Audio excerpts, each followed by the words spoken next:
नमस्कार. आवाज माझा वृत्तवाहिनीत आपल्या सगळ्यांचं स्वागत. वळूयाच्या काही ठळक घडामोडींकडे. महापालिका निवडणुकीच्या रिंगणात महिला राज. ठाणे महापालिकेचा कारभार ऐन निवडणुकीच्या काळात कमालीचा ढेपाळला. आणि शिवसेनेचे ओढा माजिवडा उपशहर प्रमुख आणि माजी परिवहन सदस्य पप्पू कदम यांचा काँग्रेसमध्ये प्रवेश. आपलं शहर स्वच्छ, सुंदर आणि नेटनेटकं ठेवणं ही आपली जबाबदारी आहे, हो ना?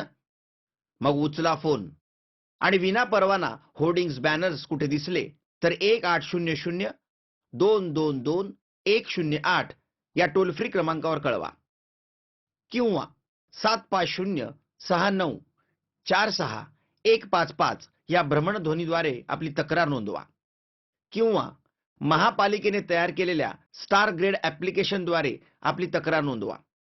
त्याची दखल त्वरित घेतली जाईल.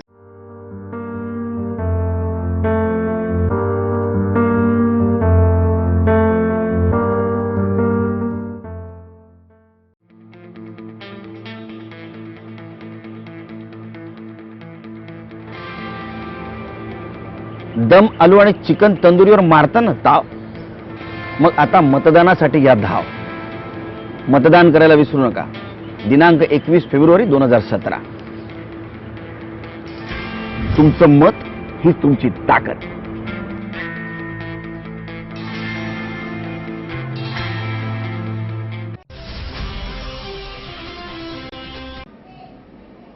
ठाणे महापालिका निवडणुकीतून 288 उमेदवारांनी अर्ज मागे घेतले, तर 55 उमेदवारांचे अर्ज छाननी प्रक्रियेत बाद झालेत. या प्रक्रियेनंतर निवडणूक विभागानं अंतिम उमेदवारांची यादी तयार केली असून त्यात एकूण 33 प्रभागात 131 जागांसाठी 805 उमेदवार निवडणुकीच्या रिंगणात असल्याचं स्पष्ट झालंय. यंदाच्या निवडणुकीत सेना भाजपा या दोन्ही पक्षांनी 50%हून अधिक महिलांना उमेदवारी दिली आहे. शिवसेनेतून 67 तर भाजपामधून 63 महिलांना उमेदवारी देण्यात आली आहे. त्यामुळे सेना भाजपासह सर्वच राजकीय पक्ष आणि अपक्ष अशा एकूण 359 महिला उमेदवार निवडणुकीच्या रिंगणात आहेत. निवडणूक बहुसदस्य पद्धतीनं होत असून त्यासाठी 4 वॉर्डचा एक प्रभाग तयार करण्यात आलाय. लोकसंख्येच्या आधारे पालिका क्षेत्रात 131 जागांसाठी 33 प्रभाग तयार करण्यात आले असून त्यात दिव्यातील एक प्रभाग 3 नगरसेवकांचा करण्यात आलाय. त्यामुळे 4 सदस्यांचा एक प्रभाग पद्धतीनं निवडणूक होणार असली तरी दिव्यातील एका प्रभागात मात्र 3 सदस्य निवडून येणार आहेत. तसंच प्रभाग आरक्षणात 131 पैकी 66 जागा महिलांसाठी राखीव झाल्यानं निवडणुकीत महिलांना 50%हून अधिक आरक्षण मिळण्याची चर्चा सुरू झाली आहे. ठाणे महानगरपालिकेतील राष्ट्रवादी काँग्रेस आणि रिपाई पक्षाची आघाडी झाली आहे. 18 प्रभागात हे दोन्ही पक्ष आघाडी आणि 15 प्रभागांमध्ये मैत्रीनं निवडणूक लढत या आघाडीची असून आघाडीची लढाई शिवसेनेसोबत आहे असं राष्ट्रवादी काँग्रेस आणि काँग्रेस पक्षाच्या दोन्ही अध्यक्षांनी जाहीर केले. 25 वर्ष विकासाची नव्हे तर ठाणेकरांना दाखवलेल्या स्वप्नांची आणि फसवणुकीची आहेत. त्यामुळे ठाण्यात आघाडीच्या सत्तेचे मार्ग मोकळे झालेत असा विश्वासही या दोन्ही अध्यक्षांनी पत्रकार परिषदेत व्यक्त केलाय. ठाणे महानगरपालिकेची सार्वत्रिक निवडणुकीत दोन्ही काँग्रेसमध्ये आघाडी झाली आहे, तर गवई यांचा रिपाई आणि विजय घाटे यांचा बहुजन रिपब्लिकन सेना या पक्षांनी पाठिंबा दिला आहे. याबाबतची माहिती देण्यासाठी दोन्ही काँग्रेस पक्षाच्या वतीनं वुडलँड या हॉटेलमध्ये पत्रकार परिषद घेण्यात आली होती. यामध्ये राष्ट्रवादी काँग्रेस पक्षाचे शहर अध्यक्ष आनंद बरांजपे, काँग्रेसचे शहर अध्यक्ष मनोज शिंदे, रिपब्लिकन बहुजन सेनेचे विजय घाटे, गवई गटाच्या रिपाईचे रमेश भांगे, महिला अध्यक्ष करीना दयालानी, के वृषाली, संजय चोपाने, बाळकृष्ण कुर्णेकर, मनोज प्रधान इत्यादी मान्यवर यावेळी उपस्थित होते. ठाणे महानगरपालिकेत शिवसेनेनं 25 वर्ष सत्ता भोगली. राज्यात आघाडीची सत्ता असताना राज्य सरकारनं ठाण्यात मोठमोठ्या योजना आणल्या, त्यात सेनेचा काहीही वाटा नाही. आता राज्यात सेना भाजपाची सत्ता असताना या 2 वर्षाच्या काळात ठाणे महानगरपालिकेला एकही काम करता आलेलं नाही. फक्त कामांच्या आश्वासनांच्या घोषणा केल्या जात आहेत. त्यामुळे येथील जनतेचे आघाडीची सत्ताच कामं करू शकते असा विश्वास मनोज शिंदे यांनी व्यक्त केला. तर ठाणेकरांना मूलभूत सुविधा देण्यात सत्ताधारी सेनेला अपयश आलंय. त्यांनी जाहीर केलेल्या वचननाम्यांच्या आघाडीने पंचनामा केलाय. त्यामुळे ठाणेकरांना आता परिवर्तन हवे आहे असं मत परांजपे यांनी व्यक्त केलंय. तर राष्ट्रवादी काँग्रेस आणि काँग्रेसची आघाडी मनापासून झाली असून 18 पॅनलमध्ये आमचे उमेदवार आघाडी करून निवडणुकीला सामोरे जात आहेत, तर 10 पॅनलमध्ये 15 उमेदवार मैत्रीपूर्ण लढती देत आहेत. यामध्ये राष्ट्रवादी काँग्रेसचे 79 आणि काँग्रेसचे 52 उमेदवार लढती देतील. आघाडीमध्ये गवई यांची रिपाई आणि घाटे यांचा रिपब्लिकन बहुजन सेना हे पक्ष त्यांना असले तरी त्यांना मात्र उमेदवारी देण्यात आलेली नाही. राष्ट्रवादी काँग्रेस पार्टी, भारतीय राष्ट्रीय Congress, Republican party of India Gavai गट यांची आघाडी ही माननीय माजी मुख्यमंत्री व काँग्रेसचे नेते माननीय राणेसाहेब आणि राष्ट्रवादीचे नेते जितेंद्र आव्हाड यांची ज्याला पहिली बैठक झाली त्याला ठाण्यामध्ये आघाडी होणार अशा प्रकारचं सूत्रवाच्य राणेसाहेबांनी स्वतः केलं होतं. त्यानुसार 131 पैकी 116 ठिकाणी ही आघाडी झालेली आहे. 15 ठिकाणी मैत्रीपूर्ण लढत होत आहे आणि काँग्रेस असेल, राष्ट्रवादी असेल, ही संपूर्ण ताकदीनिशी शिवसेना भाजपच्या विरुद्ध या ठाणे महानगरपालिकेच्या निवडणुकीमध्ये उतरणार आहे. आघाडीची घोषणा करायला उशीर अजिबात झालेला नाही. 8 तारखेपर्यंत चिन्ह वाटप वगैरे होतं.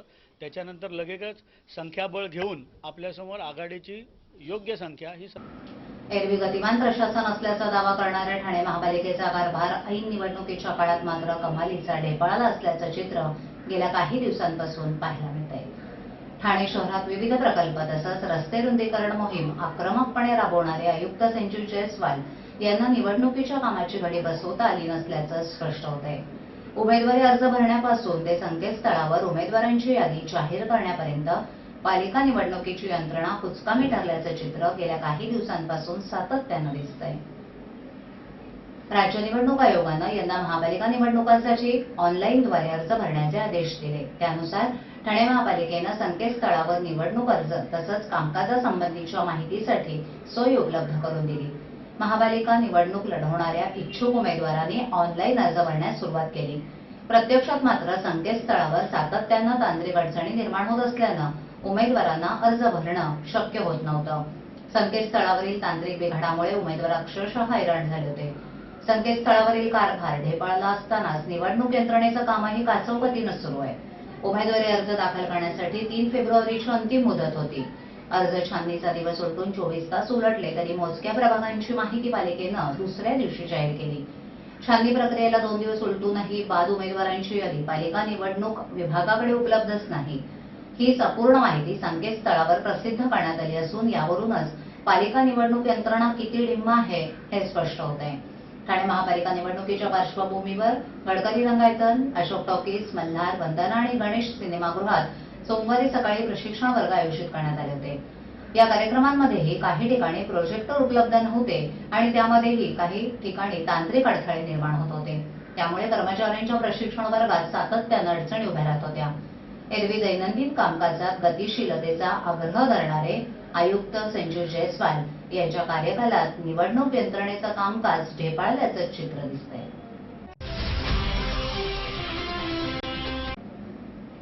धरणाअभावी फसलेलं पाणी धोरण, कचरा कोंडी आणि इतर मुद्द्यांचा संदर्भ देऊन येत्या महापालिका निवडणुकीच्या प्रचारात शिवसेनेची कोंडी करण्याचा प्रयत्न करणाऱ्या राष्ट्रवादीनं आता त्यात कळवा रुग्णालयातील शस्त्रक्रिया विभागात सापडलेल्या झुरळालाही ओढून आणलंय.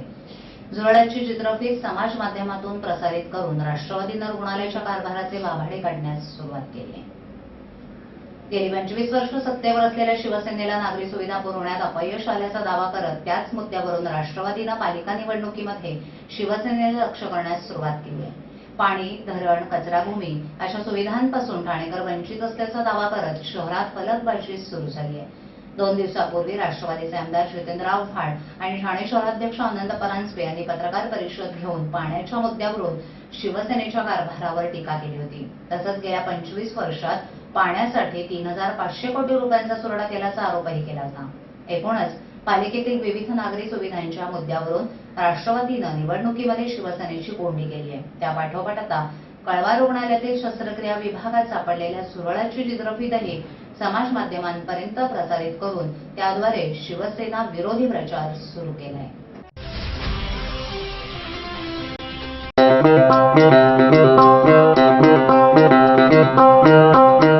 Zip your wallets, don't worry, money will travel swift and fast. 'Cause TJSB का नया है ये magic Transapp app.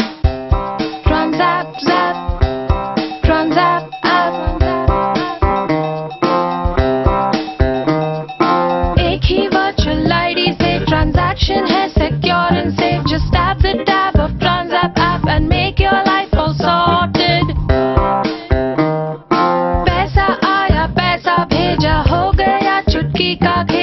simple, easy, fast है ये Transapp, just like a finger snap. Transapp app. Transapp app. शिवसेनेचे ओळा माजिवडा उपशहर प्रमुख आणि माजी परिवहन सदस्य पप्पू कदम यांनी आपल्या समर्थकांसमवेत काँग्रेसमध्ये प्रवेश केलाय.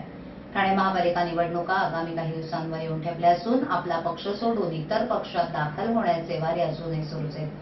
लोकप्रतिनिधी यांच्या पक्षप्रवेशानंतर पक्षातील निष्ठावंत कार्यकर्ते नाराज झाले असून आता कार्यकर्ते देखील इतर पक्षात दाखल होत आहेत.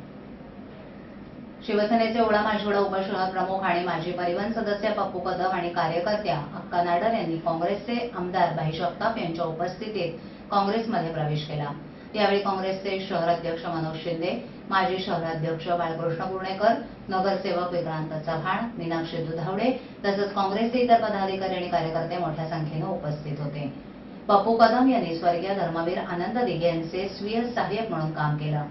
शिवसेनेचा निष्ठावंत कार्यकर्ता म्हणून आपण काम करत होतो. तसंच परिवहन समितीत आपण मोलाचं काम केलंय.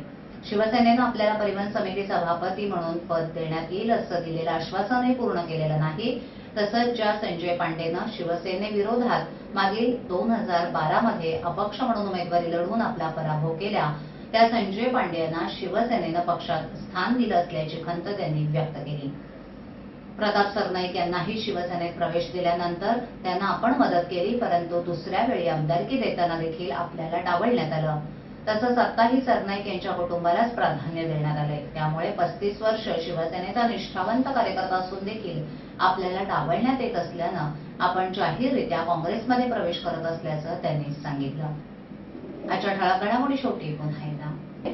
महापालिका निवडणुकीच्या रिंगणात महिला राज, ठाणे महापालिकेचा कारभार ऐन निवडणुकीच्या काळात कमालीचा ढेपाळला आणि शिवसेनेचे ओळा माजिवडा उपशहर प्रमुख आणि माजी परिवहन सदस्य पप्पू कदम यांचा काँग्रेसमध्ये प्रवेश.